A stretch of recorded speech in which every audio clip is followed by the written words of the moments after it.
Cat 2017 slot 1 question number 4। Time speed distance का ये question है। आप वीडियो को लास्ट तक देखिएगा। मैं आपको एक ऐसा शॉर्टकट बताऊंगा कि ये क्वेश्चन आपका 10 सेकंड्स में हो जाएगा। बट पहले कॉन्सेप्चुअली पूरा क्वेश्चन को करते हैं इसको, ताकि ये समझ में आए, थोड़ी अंडरस्टैंडिंग हो हमारी कि क्वेश्चंस को अटेम्प्ट कैसे किया जाता है ऐसे ऐसे। Now this question says that a man leaves his home and walks at a speed of 12 kilometre per hour, reaching the railway station 10 minutes after the train had departed. If instead he had walked at a speed of 15 km per hour, he would have reached the station 10 minutes before the train's departure. The distance from his home to the railway station is. So how to do this type of questions and what this question says, let's see. इस question में हमें given है कि हाँ जी, एक आदमी है, वो अपने घर से चलता है अगर 12 की स्पीड से। This is home, suppose this point is home and this is railway station. ये होम है, एच से डिनोट कर देते हैं। This is railway station. यदि एक आदमी अपने घर से 12 किलोमीटर पर आवर की स्पीड से चलता है तो जिस टाइम पे उसे पहुंचना चाहिए था उससे 10 मिनट लेट हो जाता है। ट्रेन जा चुकी है, उससे 10 मिनट लेट पहुंचता है। हम इस क्वेश्चन में मान लेते हैं कि उसका जो यूजुअल स्पीड होना चाहिए सो दैट वो टाइम पे पहुंच जाए, उसका यूजुअल स्पीड s होना चाहिए। अभी ये हमें पता नहीं है, हमने यूजुअल स्पीड s मान ली और यूजुअली मान लीजिए वो t मिनट्स लेता है सो दैट वो एकदम टाइम पे पहुंच जाता है और ट्रेन को पकड़ लेता है। ये वो वाला टाइम है। लेकिन अभी वो 12 की स्पीड से निकल रहा है तो वो 10 मिनट लेट हो गया है। हाँ, अगर वो 15 की स्पीड से चलता तो ट्रेन जब निकलनी चाहिए थी उससे 10 मिनट जल्दी पहुंच जाता। अच्छा, क्या हम यहां पे ये बोल सकते हैं कि अगर उसे टी टाइम लगना चाहिए सो दैट वो एकदम टाइम पे पहुंच जाए, टी टाइम है, तो पहले केस में 10 मिनट वो लेट है तो इसका मतलब वो टी प्लस 10 मिनट्स लिया उसने। देखो, टी टाइम तो वो लेगा जब वो एकदम टाइम पे पहुंचेगा। अभी 10 मिनट लेट पहुंचेगा, ट्रेन जा चुकी है, तो कैन वी से उसने टी प्लस 10 मिनट्स लिए होंगे। और अगर दूसरे वाले केस में 10 मिनट जल्दी पहुंच जाता है, 10 मिनट जल्दी किससे? 10 मिनट जल्दी यूजुअल टाइम से, एग्जैक्ट टाइम से। तो वी कैन से दैट यहां पे जो टाइम लगेगा वो t माइनस 10 लगेगा। ठीक है, हमने ट्रेन के टाइम से इसको प्लस या माइनस कर दिया। अब आप इस पूरे क्वेश्चन को छोड़िए, ये बताइए इस पूरे क्वेश्चन में आपको क्या चीज है जो कांस्टेंट दिखती है। आप कहेंगे सर इस पूरे सवाल में जो डिस्टेंस है घर से लेके रेलवे स्टेशन तक का वो चेंज नहीं हुआ है। देखो, स्पीड चेंज हुई, टाइम चेंज हुआ, बट डिस्टेंस चेंज नहीं हुआ। सो हम ये बोलेंगे कि यहाँ पे डिस्टेंस जो है वो कांस्टेंट है। और यहाँ पे हम एक कॉन्सेप्ट पढ़ते होते हैं क्लास में कि अगर डिस्टेंस कांस्टेंट है, डिस्टेंस यदि कांस्टेंट है, क्योंकि speed is equal to distance upon time होता है और डिस्टेंस आपने कांस्टेंट बोल दिया है, तो जो स्पीड वेरी करेगी वो इनवर्सली प्रोपोर्शनल होगी किसके? टाइम के, क्योंकि डिस्टेंस तो आपने कांस्टेंट बोल दिया। तो यहां से आपके पास आएगा, यहां से आपके पास निकल के आता है S1 by S2 is equal to T2 by T1। S1 by S2 is equal to T2 by T1, है ना, क्योंकि इनवर्सली प्रोपोर्शनल है। अब आप इसमें वैल्यू रख दीजिए जो भी स्पीड आपको पता है। जैसे S1 का वैल्यू मैं 12 ले लेता हूं और S2 का वैल्यू 15 ले लेता हूं, तो 12 by 15 is equal to T2 by T1। T2 नीचे वाला टाइम है, that is t minus 10 minutes, और T1 ऊपर वाला टाइम है which is t plus 10।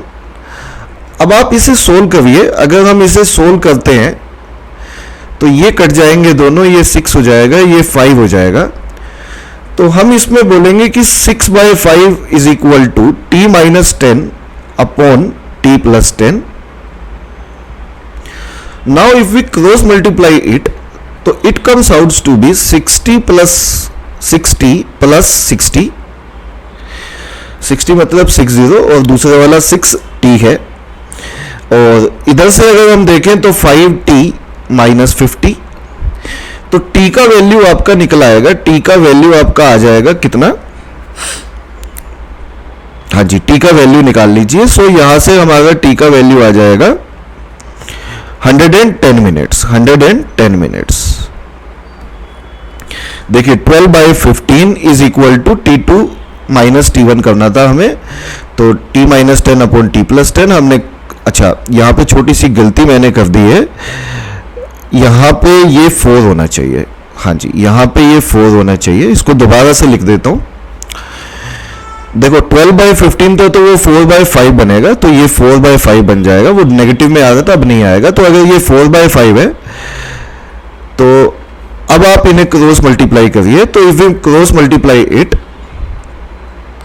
It comes out to be, इसको हटा देते हैं। हाँ जी, 40 + 40 is equal to 5t - 50। Now we can say that t का वैल्यू जो आएगा वो 90 मिनट्स आ जाएगा। सो जो यूजुअल टाइम है वो 90 मिनट्स है। जो यूजुअली टाइम लगता है t 90 मिनट्स है। तो क्योंकि t का वैल्यू 90 मिनट्स है तो t + 10 जो हो जाएगा वो कितना हो जाएगा, 100 मिनट्स हो जाएगा। और डिस्टेंस क्या होता है, डिस्टेंस होता है स्पीड इनटू टाइम। देखिए आप t का वैल्यू दोनों जगह रख सकते हैं। t + 10 में रखेंगे तो 100 हो जाएगा, t - 10 में रखेंगे तो 80 आ जाएगा। 90 - 10 स्पीड उसके विद रिस्पेक्ट टू ले लीजिए। जैसे ऊपर वाली स्पीड की बात करें तो वो 12 है। तो जो डिस्टेंस आएगा हमारा निकल के, डिस्टेंस होता है स्पीड इनटू टाइम। तो अगर मैं यहाँ पे स्पीड 12 की लेता हूँ तो टाइम मुझे 100 मिनट्स लेना पड़ेगा। लेकिन यहाँ पे हमें कन्वर्जन का ध्यान रखना है, क्योंकि जो स्पीड है वो km/h में है तो टाइम भी आवर में होना चाहिए। तो 100 मिनट से डिवाइड बाय 60 कर देते हैं तो it comes out to be, ये आपका 20 किलोमीटर्स आ जाएगा। और यही क्वेश्चन का आंसर है। अब हम क्लास में ये मेथड तो करते ही हैं, बट इवेंचुअली क्योंकि ये क्वेश्चन बहुत कॉमन है, पेपर में बहुत बार देखा जाता है, तो जो प्रोसेस अभी हमने पूरा फॉलो किया इसमें 3-4 मिनट लग जाते हैं बच्चों को भी। अब मैं आपको ऐसा तरीका बता रहा हूँ कि आपका 10-20 सेकंड्स में ये क्वेश्चन खत्म हो जाएगा। पेपर में जितनी भी चीज़ें बताई हैं उसको एक फॉर्मूले की तरह बन जाता है वो। मैं आपको उसका फॉर्मूला लिखवा देता हूँ। देखो याद रहेगा तो बहुत अच्छी बात है, नहीं तो आपको ये प्रोसीजर जो मैंने पूरा कंप्लीट कॉन्सेप्चुअली बताया ये तो आप लगा ही देंगे। और मैं आपको बताता हूँ जो नॉन कैट एग्जाम्स होते हैं जैसे स्नैप हो गया या एनमेट हो गया, वहाँ पे स्पीड हमें बहुत ज़्यादा चाहिए होती है, तो इतना करने का हमारे पास टाइम नहीं होता है। तो उनके लिए ये सेकंड मेथड बहुत यूज़फुल है। तो दिस सेकंड मेथड सेज कि अगर f फास्टर वाली स्पीड है, देख लीजिए यहाँ पे f जो है वो फास्टर वाली स्पीड है और s जो है वो स्लोवर वाली स्पीड है। और ऐसा क्वेश्चन कभी भी आता है यदि जहाँ पे डिस्टेंस कांस्टेंट हो, स्पीड चेंज करके कुछ टाइम चेंज हो रहा हो, तो आप डिस्टेंस डायरेक्टली निकाल सकते हैं by using formula f × s divided by f - s into कर दीजिए difference of times. Difference of times अभी मैं समझा रहा हूं इसका क्या मतलब है। Difference of times in hours. So what does it mean, इसका क्या मतलब हुआ सर? मतलब समझ लेते हैं बच्चों। f फास्टर स्पीड है। जैसे अगर आप इस क्वेश्चन में देखोगे दो स्पीड थी 12 और 15, तो f हो गई फास्टर वाली, s हो गई स्लोवर वाली।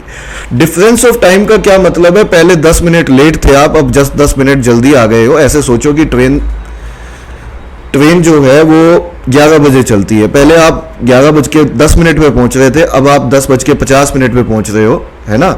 आप 10 मिनट जल्दी पहुंच रहे हो, तो ओवरऑल जो गैप आ गया वो कितने मिनट का आ गया? वो 20 मिनट का आ गया। पहले 10 मिनट लेट पहुंचते थे, आज 10 मिनट जल्दी बैठे हो। किससे? यूजुअल टाइम से। पहले यूजुअल में 10 मिनट ज्यादा था, अब यूजुअल में 10 मिनट्स कम है, तो ओवरऑल जो गैप आ गया है वो 20 मिनट्स का आ गया, है ना। तो डिफरेंस ऑफ टाइम लेना है आपको यहाँ पे। जैसे अगर यहाँ पे मैं वैल्यू पुट करता हूं तो 15 फास्टर है into 12 divided by difference which is 3, और इनटू में लेंगे डिफरेंस ऑफ टाइम। कितने मिनट्स का डिफरेंस आ गया? 10 मिनट पहले लेट थे, अब 10 मिनट जल्दी है। 20 मिनट का डिफरेंस है, लेकिन वो आवर में लेना है। आवर में क्यों लेना है? क्योंकि स्पीड km/h में थी। बस ये आपका आंसर है, चेक कर लीजिए। ये आया कैसे सर? ये उसी से आया बच्चों, जो मैंने पूरा प्रोसीजर आपको बताया था अंडरस्टैंडिंग के साथ, ये उसी से आया है। उसी चीज का यूज करके ये फॉर्मूला क्रिएट हो जाता है। आप कहेंगे सर याद करना पड़ेगा, मैं आपको कभी सजेस्ट नहीं करता, बट मुझे याद होता है तो मैं फटाक दे सी लगा देता हूँ, और ये नॉन कैट में बहुत यूज हो जाता है। तो वी कैन से दैट ये यहां से कट जाएगा 3 और ये यहां पे 4 आ जाएगा। यहां से इसे काटेंगे तो ये 5 आ जाएगा। तो we can simply say that answer of this question comes out to be 20 kilometres, और यही क्वेश्चन का आंसर है।